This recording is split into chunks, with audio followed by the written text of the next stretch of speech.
हाँ जी, नमस्कार, राधे राधे, हर हर महादेव। मैं आपका आचार्य देवन। तो चुनाव आयोग ने चुनाव का बिगुल बजा दिया है। किस किस सरकार कहाँ बन रही है, इसकी चर्चा अगले वीडियो पे करेंगे। आज के वीडियो पे चर्चा करेंगे यूपी का रण कौन जीतेगा। उत्तर प्रदेश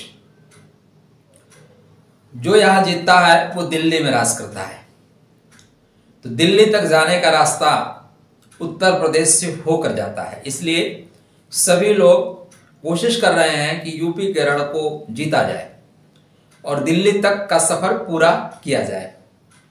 तो अभी यूपी में योगी बहुत है उपयोगी की सरकार चल रही है। तो 2022 में क्या योगी सब पे पड़ेंगे 22 या अखिलेश यादव कुछ उलटफेर कर सकते हैं। मायावती जी की माया सबको सम्मोहित तो नहीं करेगी, या प्रियंका गांधी की ग्रही स्थिति क्या परिवर्तन लाएगी, इसकी चर्चा करेंगे। तो मुख्य रूप से हम 4 लोगों की कुंडली का विश्लेषण करेंगे। उसी आधार पर हम ये नतीजा निकालेंगे कि इन चारों में से कौन किस पे पड़ रहा है भारी। तो सबसे पहले हम बात करेंगे प्रियंका जी की। तो प्रियंका जी की जो स्थिति है 12 जनवरी 1972 सायंकाल दिल्ली में पैदा हुई हैं। अनुराधा नक्षत्र में पैदा हुई हैं प्रियंका जी। और इनकी जो कुंडली बन रही है वो कुंडली बनेगी मिथुन लगन की कुंडली बनेगी। लग्न में कोई ग्रह नहीं है। केतु 2nd हाउस में है, शनि 12th हाउस में, मंगल 10th हाउस में, 3 ग्रह सूर्य के साथ बुध गुरु यहाँ पे मूल त्रिकोणी है, स्वराशिस्त है, अच्छा योग है।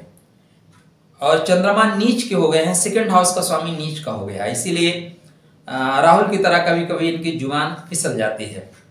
राहु अष्टम भाव में है और अष्टम भाव का राहु सप्तम दृष्टि वाणी पे होती है, इसलिए जुबान फिसला देती है। तो कभी कभी ये भी राहुल की तरह बात कर जाती हैं। लेकिन कुंडली में जो स्थिति है, शुक्र इनकी कुंडली में बहुत अच्छा है, पंचमेश है, बुद्धि का स्वामी है, 9वें भाव में बैठा है। समय पाके राजनीतिक क्षितिज में ये चमकते हुए सितारी बनेंगी।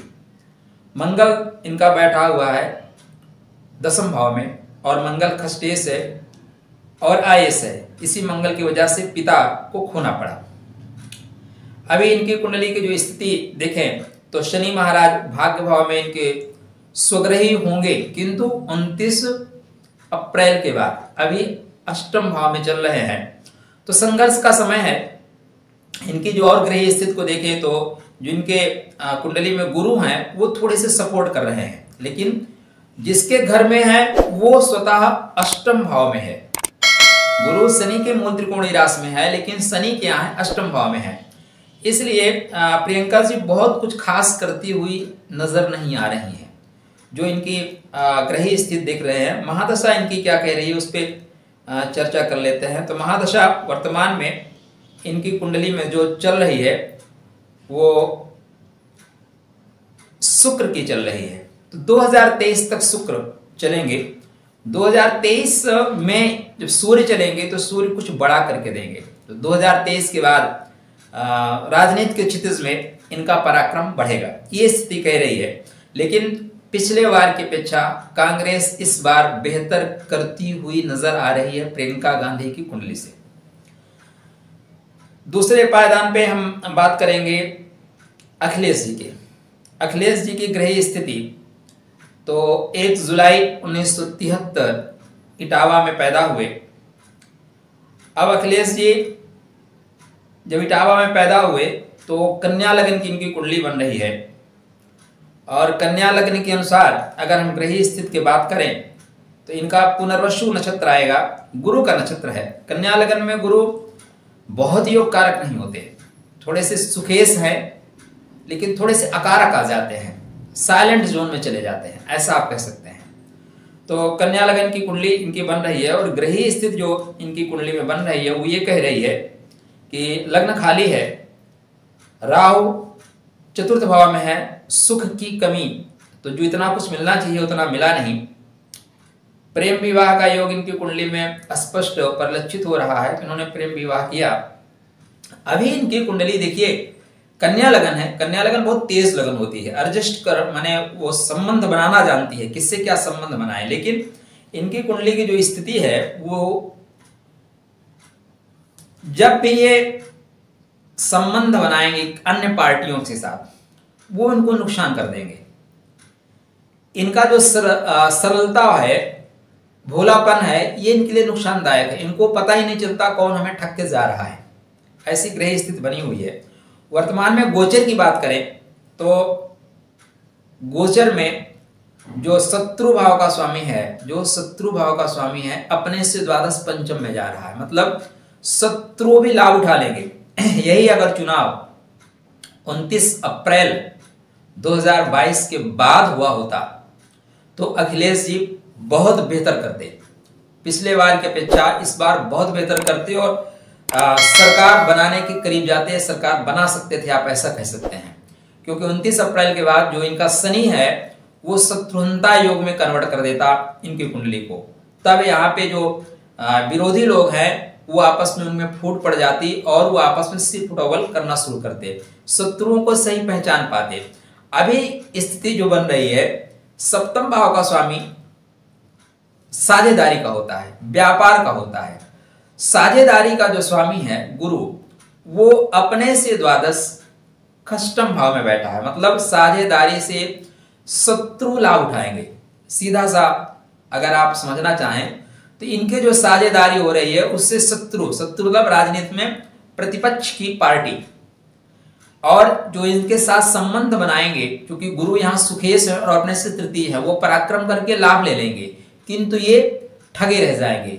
तो पिछली बार भी क्या हुआ था, हाथ और साइकिल दोनों मिल गए थे, नुकसान बहुत ज्यादा हुआ है। इस बार भी ये बहुत लोगों से गठबंधन करेंगे।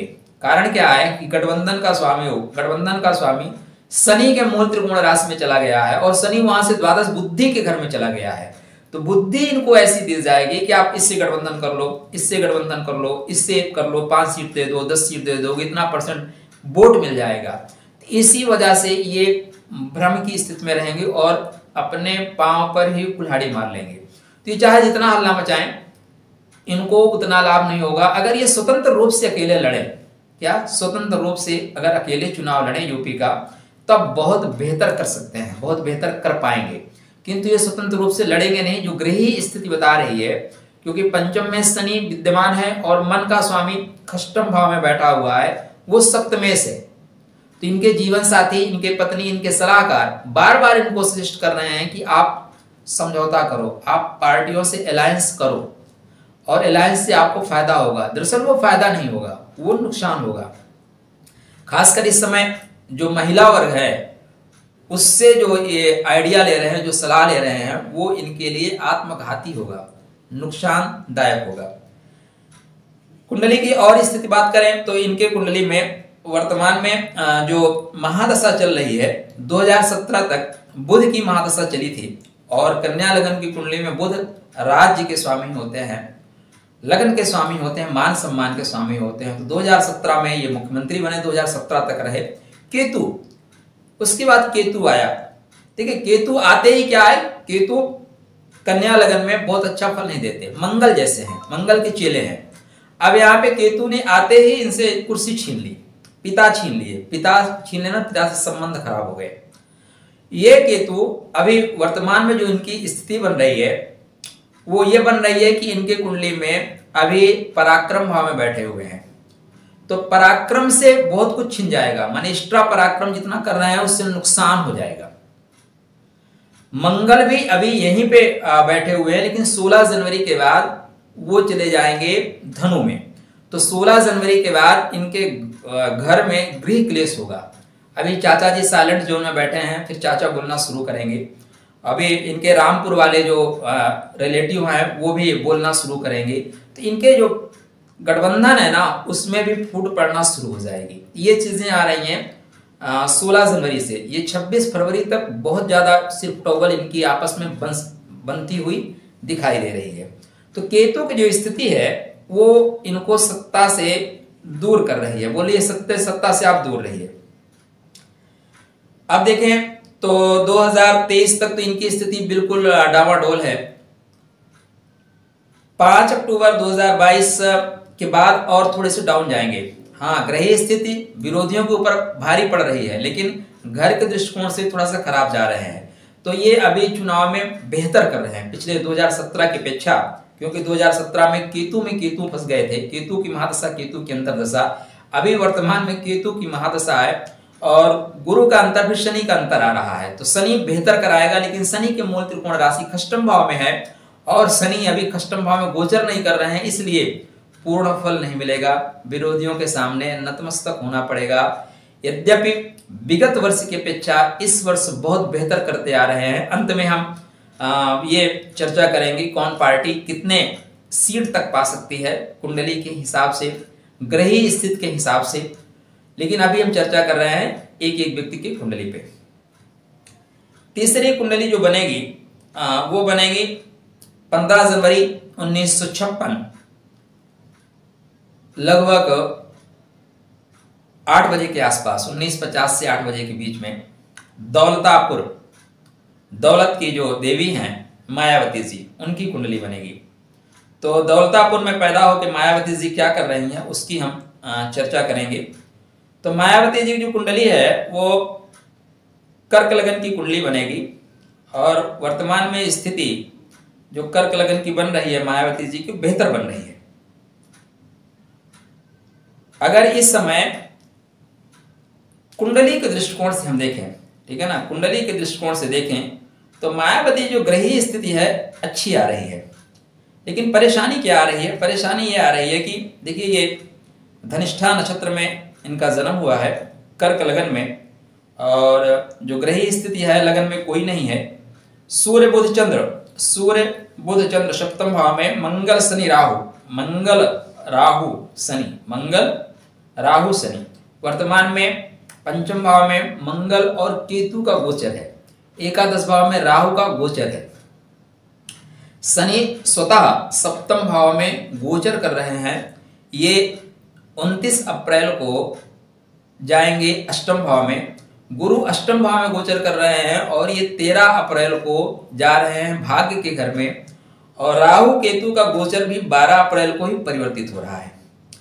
तो मायावती जी कुंडली देखने के बाद अब इनकी महादशा की स्थिति अगर आप देखें तो महादशा, क्योंकि कुंडली में महादशा ही डिसाइड करती है आप कब क्या बनोगे। नहीं, ये मोदी जी की कोई बात सुनता नहीं था, कोई सुनने के लिए तैयार नहीं था। आज वो जब जो बोलते हैं सब सुनते हैं। ये महादशा का कमाल है। समय इसको बोलते हैं समय। मनुष्य बली नहीं होता है, समय होत बलवान। तो देखिए 2013 से 25/5/2013 के बाद इनके कुंडली में बुध की महादशा चली है और कर्क लगन में बुध की महादशा ना, मर्यादा पुरुषोत्तम भगवान राम का राज्याभिषेक होने वाला था और बुध की महादशा स्टार्ट हो चुकी थी। सिंहासन खींच लिया गया। कर्क लगन में बुध की महादशा सत्ता से बाहर कर देती है। अगर आप सामान्य व्यक्ति हैं तो घर से बाहर कर देती है, प्रदेश से बाहर कर देती है, स्थान छुड़वा देता है, वनवास करा देता है। तो यह भी वनवास का काल है मायावती जी का। इनके अंतरदशा की बात करें तो अंतरदशा बहुत बेहतर है। 25/11/21 से 22/11/22 इस समय इनके कुंडली में अंतरदशा जो चल रही है वो मंगल की चल रही है। और कर्क लगन में मंगल बहुत योग कारक होते हैं, क्योंकि पंचमेश हैं और कर्मेश हैं। तो केंद्र का स्वामी त्रिकोण में चल रहा है केतु के साथ। लेकिन जो शनि है इनका, शनि भी स्वग्रही है और जो गुरु है वो अष्टम भाव में है। अब गुरु इस कुंडली में क्या है? गुरु खष्टेश है और भाग्येश है। तो इन्हें विगत चुनाव की अपेक्षा बहुत ज्यादा फायदा होता हुआ नजर आ रहा है। लेकिन अभी जो इनकी और ग्रहों की स्थिति को देखें तो ये सही डिसीजन नहीं ले पाएंगे, थोड़ा सा साइड में चले जाएंगे, फ्रंट फुट पे ना खेल के बैक फुट पे खेलेंगे। और जो बैक फुट पे खेलना है ना, ये इनके लिए परेशानी का सबब बन सकता है। कारण इनके सेकंड हाउस में जो गुरु की उपस्थिति है। अब देखिए, कहने के लिए भाग्य भाव का स्वामी सेकंड हाउस में है तो धन के लिए तो बहुत अच्छा है, धन तो बहुत देता है। लेकिन इनकी जो वाणी है, क्योंकि गुरु यहाँ खष्टेश हैं, गुरु खष्टेश हैं, तो इसलिए बहुत प्रभावी नहीं हो पा रही है। उससे क्या होता है और लोग लाभ उठा लेते हैं। लेकिन फिर भी 2017 के चुनाव की अपेक्षा इस बार इनकी जो गोचरी स्थिति है और महादशा अंतरदशा की जो स्थिति है वो स्पष्ट कह रही है कि माया की माया चलेगी। निश्चित रूप से इस बार मायावती जी बेहतर करेंगी। हो सकता है, अभी हम योगी जी कुंडली बात नहीं कर रहे हैं, लेकिन अगर अखिलेश और प्रियंका की कुंडली देखें तो प्रियंका जी बहुत पीछे हैं, अखिलेश बेहतर कर रहे हैं। ग्रहीय स्थिति मायावती जी की अखिलेश से बेहतर है। हाँ, अब यहाँ पे क्या होता है, एक अकेले व्यक्ति चुनाव नहीं लड़ता, पार्टी लड़ती है, उसके पीछे एक संस्था है वो काम करती है। जैसे योगी की बात करेंगे तो योगी अकेले चुनाव नहीं लड़ रहे हैं, इसलिए मायावती जी पिछले बार की अपेक्षा बहुत बेहतर करते हुए आ रही हैं। और अगर परिस्थिति कुछ ऐसी बनी कि किसी को पूर्ण बहुमत ना मिला तो संभावना ये भी बन रही है कि कुछ समय के लिए माने ये मार्च में सरकार बनेगी तो आप कह लें कि लगभग 8-9 महीने के लिए मायावती जी सरकार में भागीदार हो सकती हैं, सरकार में सहयोग कर सकती हैं। बाद में हो सकता है इनकी पार्टी तोड़ ली जाए, क्योंकि मंगल के बाद जैसे राहु आएंगे पार्टी टूट जाएगी। तो इस तरह की स्थिति बन सकती है। अब फाइनल बात करेंगे, योगी हैं उपयोगी, एक नारा चल रहा है, योगी हैं उपयोगी। और उन्होंने आज कहा कि 80% लोग ही हमें सपोर्ट करेंगे, 20% नहीं करेंगे। तो इन्हीं भाषणों की वजह से योगी जी जाने जाते हैं। 5 जून 1972 गढ़वाल, सिंह लगन की कुंडली है, नवम और पंचम भाव में स्वग्रही गुरु मूल त्रिकोण राशि के, स्वग्रही है और मूल त्रिकोणी है। राहु खष्टम भाव में बैठा है, शत्रुहंता योग का निर्माण कर रहा है। चंद्रमा द्वादश का स्वामी होकर सप्तम में बैठा है, वैवाहिक सुख नहीं लेने दिया। हालांकि आज इस पर हम चर्चा नहीं कर रहे हैं। और इनके कुंडली में बुधादित्य योग इनके 10वें भाव में बना हुआ है, शनि महाराज विद्यमान है, मंगल और शुक्र एकादश भाव में विराजमान है। ये गृही स्थिति है। तो योगी महाराज की कुंडली जो कह रही है उसके अनुसार मैं थोड़ी सी महादशा चेक कर लेता हूं, फिर महादशा के अनुसार आपको आगे की बात बताता हूं। योगी महाराज, हाँ, तो योगी महाराज का जन्म पूर्व भाद्रपद नक्षत्र में हुआ है, गुरु का नक्षत्र हुआ है। तो गुरु इनके क्या है, पंचमेश हैं, इष्ट का बल बहुत मिलेगा। अब उसके साथ साथ आप देखें तो इनके जो सूर्य देव हैं उच्च चंद्र के नक्षत्र में है, रोहिणी में है। मंगल इस कुंडली में बहुत महत्वपूर्ण होते हैं। मंगल पुनर्वसु नक्षत्र में है। मंगल के साथ साथ इस कुंडली में जो गुरु हैं वो यद्यप वक्री है लेकिन पूर्वाषाढ़ा में है। किसमें? पूर्वाषाढ़ा, लगभग अवजित नक्षत्र है। क्या है? अवजित नक्षत्र, जिसको आप जीता ना जा सके ऐसा नक्षत्र है पूर्वाषाढ़ा, गुरु बुद्धि के बल से। अब इनके कुंडली की स्थिति को देखें तो वर्तमान में जो ग्रहीय स्थिति चल रही है, गुरु इनके कुंडली में पंचमेश होके सप्तम भाव में चल रहे हैं। पंचम क्या है? जनता का प्रेम है, जनता का सुख है, और वो सुख अपने से चतुर्थ चल रहा है, अपने से तृतीय चल रहा है सप्तम भाव में। तो जनता इनके सुख को, इनके पराक्रम को सराहेगी। शनि इनके कुंडली में खष्टम भाव में विद्यमान है, वो शत्रुओं पे प्रभावी होंगे। यही चुनाव अगर ये चला जाता शनि के राशि परिवर्तन करने तक, 29 अप्रैल तब स्थितियां इनके लिए बहुत बेहतर ना होती। जैसे 12 अप्रैल को राहु परिवर्तित करेंगे, इनकी कुंडली में भाग्य भाव में आएंगे तो भाग्य में अवरोध उत्पन्न हो जाएगा, धार्मिक अवरोध उत्पन्न हो जाएगा, धर्म के लोग इनका विरोध कर सकते हैं। लेकिन चुनाव इसके पहले हो रहे हैं, इसलिए योगी जी के लिए बेहतर समय जाता हुआ प्रतीत हो रहा है। तो शनि कुंडली में शत्रुहंता योग का निर्माण करेंगे, शत्रुओं को मारने वाले हैं। राहु वर्तमान में 10वें भाव में चल रहे हैं, और 10वें भाव का राहु जो होता है, राजनीति में अगर आपको चमकना है, राजनीति करनी है, तो राजनीति राहु से बेहतर कोई नहीं करता, धुआं कर देता है। ऐसा माहौल क्रिएट करता है कि सारे लोग उसके पीछे चलते हैं। आप कितना भी बेहतर काम करो, लेकिन राहु पहुंचेगा ना तो आपके काम को खत्म करके अपना काम कर देगा। जिससे आपने कितने भी इत्र लगा रखे हो, अच्छे अच्छे पुष्प रखे हो, थोड़ी सी हींग रख दीजिए ना, हींग के आगे आपके इत्र के पुष्पों की सुगंध गायब। राहु का वो कमाल है, थोड़ा सा एक्शन करता है और बहुत बड़े कार्य करा ले जाता है। तो दशम भाव का राहु इनके लिए निश्चित रूप से बेहतर कार्य करेगा। हाँ, चतुर्थ भाव में जो केतु का गोचर हो रहा है, केतु चाहता है कि कुर्सी खींच लो, केतु चाहता है सुख ना देने दूं, लेकिन स्थिति ठीक इसलिए है कि मंगल के साथ है, मंगल का सपोर्टर है, मंगल का आज्ञाकारी शिष्य है, बच्चा है। इसलिए जब तक मंगल महाराज बैठे हुए हैं तब तक कोई दिक्कत नहीं है। मंगल महाराज के साथ केतु कोई भी उपद्रव नहीं कर सकता।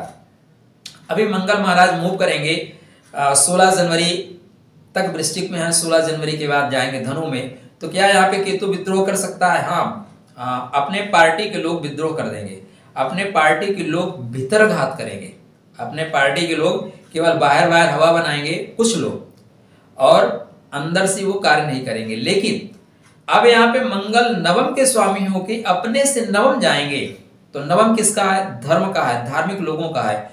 तो धर्म और धार्मिक लोगों का जो एक आप कह सकते हैं ना, भक्ति नहीं, एक शब्द है उन्माद, प्रशंसक, थोड़ा सा धर्म के प्रति जो पागलपन है वो पैदा होगा। कब? 16 जनवरी के बाद से। या धार्मिक ऐसी क्रियाएं कराई जाएंगी या ऐसे वक्तव्य देंगे धर्म के लिए कि लोगों को लगेगा कि नहीं ये कार्य कर सकते हैं, यही कार्य करने के लिए बने हैं, उनका व्यक्तित्व ही ऐसा है बोलने के लिए। तो ये जो 16 जनवरी से लेकर 7 अप्रैल तक मकर में 26 फरवरी तक धनु में जा रहे हैं। तो यहाँ पे क्या होगा कि धार्मिक कार्यों से, इनके धार्मिक क्रियाकलापों से, अभी भी कल ही शायद गए जो सिखों का धार्मिक स्थान है वहां पे जाके मत्था टेक के आए, इसका बड़ा सकारात्मक असर आएगा। इसके पश्चात मंगल का गोचर होगा खष्टम भाव में। खष्टम भाव का मंगल का जो शास्त्र हमारे कहते हैं, खष्टम भाव में मंगल आपके हो या मंगल गोचर कर रहे हो तो आप शत्रु की भार्या के साथ संभोग कर सकते हैं। तात्पर्य, शत्रु को इतना बुरी तरह से आप पराजित कर देंगे कि शत्रु नतमस्तक हो जाएगा, बोलेगा घर द्वार धन जो कुछ है सब तुम्हारा है, मैं तुम्हारे आगे नतमस्तक हूं, सब उपभोग कर सकते हो, मेरी कोई बात ही नहीं चलेगी। तो मंगल 26 फरवरी से लेके 7 अप्रैल तक की जो स्थिति है, तो 26 अप्रैल के बाद जो चुनाव हो रहे हैं ना उसमें एक तरफा जाएगा। 26 फरवरी के पहले जो चुनाव हो रहे हैं उसमें स्थिति त्रिकोणीय हो सकती है, स्थिति संघर्षपूर्ण हो सकती है। लेकिन 26 अप्रैल के बाद जहां जहां चुनाव हैं वहां पे एक तरफा विजय योगी की ग्रही स्थिति योगी को देती हुई प्रतीत हो रही है। तो योगी आदित्यनाथ जी 5 जून 1972, अखिलेश जी 1 जुलाई 1973, 15 जनवरी 1956 मायावती जी 12 जनवरी 1972। तो ये कहा 72, 73 और 56 की लड़ाई मायावती जी, प्रियंका गांधी, अखिलेश जी और योगी आदित्यनाथ जी, इन 4 लोगों की कुंडली का विश्लेषण करने के पश्चात ये पता चलता है कि इन चारों की स्थिति को देखते हुए योगी आदित्यनाथ की सरकार बन जाएगी। बनने के पीछे कुछ और कारण है। सिर्फ यो अगर कुंडली की बात कहें तो इस समय मायावती जी की कुंडली योगी जी को पूर्ण टक्कर देती हुई प्रतीत हो रही है, लेकिन ये जो ग्रही स्थिति है ये सीटों में कन्वर्ट नहीं हो पाएगी। उसके पीछे कारण है, आपके पीछे जो संस्था है, आपके पीछे जो लोग कार्यकर्ता है सपोर्ट। जैसे अब योगी आदित्यनाथ जी के ऊपर आदरणीय नरेंद्र मोदी जी का वरदहस्त है, वृश्चिक लगन का वरदहस्त है। अब इनके कुंडली में वृश्चिक कौन है? तो वृश्चिक है सुख का स्वामी। तो सुख देने के लिए पीछे से सपोर्ट कर रहे हैं प्रधानमंत्री, उनकी कुंडली का असर पड़ेगा। और इनके कुंडली में किसका असर पड़ेगा? इनके कुंडली में इनके जो बुध है एकादशेश है और द्वितीयेश है। तो इनके बुध कौन हुए? अमित शाह, कन्या लगन। तो कन्या लगन भी इनका सपोर्ट करेगा। तो ये 3 लोग सपोर्ट करने वाले होंगे। इसके पीछे संस्थाएं बहुत हैं, बीजेपी का अपना बहुत बड़ा नेटवर्क है। तो अब हम लास्ट में अगर बात करें कि ये पूरा विश्लेषण सीटों पे कैसे जाएगा, तो पिछली बार की अपेक्षा भाजपा बहुत नीचे आ रही है, ठीक है ना। पिछली बार लगभग 310 के ऊपर 312 के आसपास तक ये लोग गए थे, इस बार नीचे आएंगे। और अखिलेश जी इस बार ऊपर जा रहे हैं, मायावती जी ऊपर जा रहे हैं, प्रियंका गांधी भी पिछले बार की अपेक्षा थोड़ा सा बेहतर करती हुई प्रतीत हो रही हैं, और इस बार अन्य भी पहले से बेहतर कार्य कर रहे हैं। तो अभी देखें जो ग्रही स्थिति बन रही है उससे तो यह स्पष्ट लग रहा है कि भाजपा की सरकार उत्तर प्रदेश में निश्चित रूप से बन जाएगी। भाजपा ही सरकार उत्तर प्रदेश में बना रही है। अगर किंचित परिस्थितियों में ये स्थितियां विपरीत जाती हैं तो दौलताबाद मायावती जी 100% सपोर्ट कर देंगी, भले उनकी पार्टी बाद में टूट जाए, लेकिन वो अक्टूबर तक सत्ता से साझेदारी करती हुई दिखाई दे रही हैं। सत्ता में उनकी थोड़ी सी भागीदारी हो सकती है, ऐसी कुंडली बता रही है, सत्ता का सुख मिलेगा। तो सीटों की जो बात करें तो भाई भाजपा निश्चित रूप से बहुमत के आंकड़े से पार जा रही है। हमारा अपना एक निकालने का, सीटों का निकालने का अपनी एक विधि है, अभी मैं सीख ही रहा, मैं ये नहीं कह सकता ये फाइनल विधि है, हमने 2-4 जगह किया है, उसका उसी के आधार पे आपको बता रहा हूं। तो 217 से नीचे नहीं आएंगे और 247 से 253 तक जा सकते हैं। 217 से नीचे योगी आदित्यनाथ की सरकार सीट इतनी ले जाएगी, 217 से 247 या 253 तक, क्योंकि जैसे प्रवेश कर रहे हैं मंगल मकर में, वहां पे सीटें बहुत स्पीड से बढ़ रही हैं। अगर यही चुनाव 26 फरवरी से लेके और पूरा मार्च के अंदर हो जाता तो ये फिर 280-285 जाते, इसमें भी कोई डाउट नहीं है, 85 तक जाते। लेकिन यहाँ पे स्थिति बन रही है तो 217 से लेके 253 के बीच में आप मान के चलें, ये स्थिति बन रही है। अब अखिलेश यादव जी पिछले से बहुत बेहतर कर रहे हैं। पिछली बार इनको 50-55 सीटें के बीच में मिली थी, इस बार उससे 2 गुना से ज्यादा सीट पा रहे हैं। 108 सीट के आसपास पाते हुए प्रतीत हो रहे हैं और 135 सीट तक जा सकते हैं, 135 सीट तक जा सकते हैं 108 से। एक और चीज समझ में आ रही है, हो सकता है ये अपने सहयोगियों को इतना सीटें दे दें कि वो मैक्सिमम में हार जाएं। हो सकता है कि 40% सीटें ये अपने सहयोगियों को देंगे और 40 में से शायद 2-3% सीटें निकले नहीं, पूरी की पूरी हार जाएंगे। ऐसी ग्रही स्थिति बन रही है।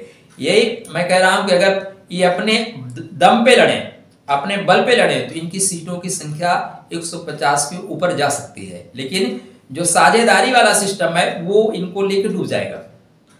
तो इसलिए 108 तक ये जा रहे हैं, 108 तक जाएंगे, उसके ऊपर जा सकते हैं, 135 तक जा सकते हैं, ज्यादा उसके बाद संभावनाएं नहीं बनी है। अब मायावती जी कर्क लगन, मंगल स्वग्रही चल रहा है और इसके बाद मंगल चला जाएगा खष्टम भाव में। तो मंगल का जब खष्टम भाव में गोचर होगा तो स्थिति इनके लिए खराब बनेगी। लेकिन फरवरी में ही मंगल जा रहे हैं इनके मकर में। पंचमेश अपने से त्रिकोण और कर्म का स्वामी अपने से दशम उच्च का, क्यों नहीं लाभ होगा, हर तरह से लाभ होगा। कुछ पीछे से ऐसे योजनाएं बनेंगी बुद्धि बल से, ठीक है ना, और यहाँ पे इनको लाभ होता हुआ प्रतीत हो रहा है। तो मायावती जी किसी भी कंडीशन में 20 सीट से कम नहीं पाएंगी और इनके सीटों की संख्या 45 से लेके 50 तक हो सकती है। 20 सीट से कम नहीं पा रही हैं, 20 सीट से ज्यादा ही पाएंगी और 45 से 50 जाने का, क्योंकि सबसे ज्यादा आधा का मार्जिन मैं बता रहा हूं आपको, इसलिए बता रहा हूं कि इनकी जो ग्रही स्थिति है कर्क लगन की, कर्क लगन बहुत तेजी से मूवमेंट करता है, चंद्रमा का मूवमेंट के साथ साथ इनका मूवमेंट होता है। यहाँ पे इस तरह की स्थितियां बन रही हैं। अब प्रियंका जी क्या उत्तर प्रदेश में बेहतर करेंगी? हाँ जी, बेहतर करेंगी। प्रियंका जी की पकड़ होगी। 2023 में इनके जो सितारे हैं वो राजनीतिक भविष्य की ओर बहुत अच्छा करता हुआ प्रतीत हो रहे हैं। तो ये उत्तर प्रदेश का जो रण है वो प्रियंका जी के लिए पराजय तो निश्चित रूप से लेके आएगा, किंतु इस रण से उनको बहुत कुछ सीखने को मिलेगा। तो प्रियंका जी को सीटें इस बार 2 अंक में मिल रही, शायद पिछली बार 2 अंक में नहीं मिली थी, इस बार 2 अंक में मिल रही हैं और 17 सीट के आसपास से लेके 27 से 29 सीटें तक कांग्रेस जीत सकती है। शेष जो अन्य हैं, अन्य भी इस बार 32 सीट से लेके 32 सीट के आसपास से लेके और 42 सीट के आसपास तक उनको मिलती हुई प्रतीत हो रही है। तो ये एक हमारा प्रयास था। आप लोग अभी तक हमारे अगर वीडियो पे बने हैं तो कमेंट में राधे राधे बोलिएगा। कोई सुझाव देना चाहते हैं सुझाव दे सकते हैं। हमने काफ़ी मेहनत की, मैंने 3-4 घंटे की मेहनत करके और सबकी कुंडली बनाई, ग्रह स्थिति बनाई, निराकरण निकाला, किसके गोचर कहाँ चल रहे हैं, महादशा क्या चल रही है, लगन चार्ट क्या है। तो 4-5 घंटे का मेहनत मैं आप लोगों को दे रहा हूँ, आप लोग भी अपना आधा घंटा समय मुझे दे रहे हैं, उसके लिए आपको थैंक यू। और भविष्य में क्या आप सुझाव देना चाहते हैं, क्या नया चाहते हैं वो बताइएगा। तो ये यूपी का रण था। इसके बाद हम चर्चा करेंगे पंजाब का रण, मणिपुर का रण, जहाँ जहाँ चुनाव हो रहा है वहाँ की चर्चा करेंगे। लेकिन आपका कमेंट बताएगा कि मुझे और जगह के लिए वीडियो बनाना है कि नहीं बनाना है। तो वोट करने से उठ जाइएगा। धर्म के लिए, राष्ट्र के लिए वोट जरूर करिएगा। जितना सहयोग हो सकता है सहयोग करिएगा। मैं किसी पार्टी का नाम नहीं ले रहा हूँ, मैं किसी पार्टी की बात नहीं कर रहा हूँ, मैं बात कर रहा हूँ राष्ट्रीय एकता की। राष्ट्रीय एकता से संबंधित जो लोग कार्य कर रहे हैं उसका सपोर्ट करिएगा, क्योंकि हम रहें या ना रहें, राष्ट्र होना चाहिए, धर्म होना चाहिए। हम धर्म की रक्षा करेंगे, धर्म हमारी रक्षा करेगा। आपके लिए राधे राधे।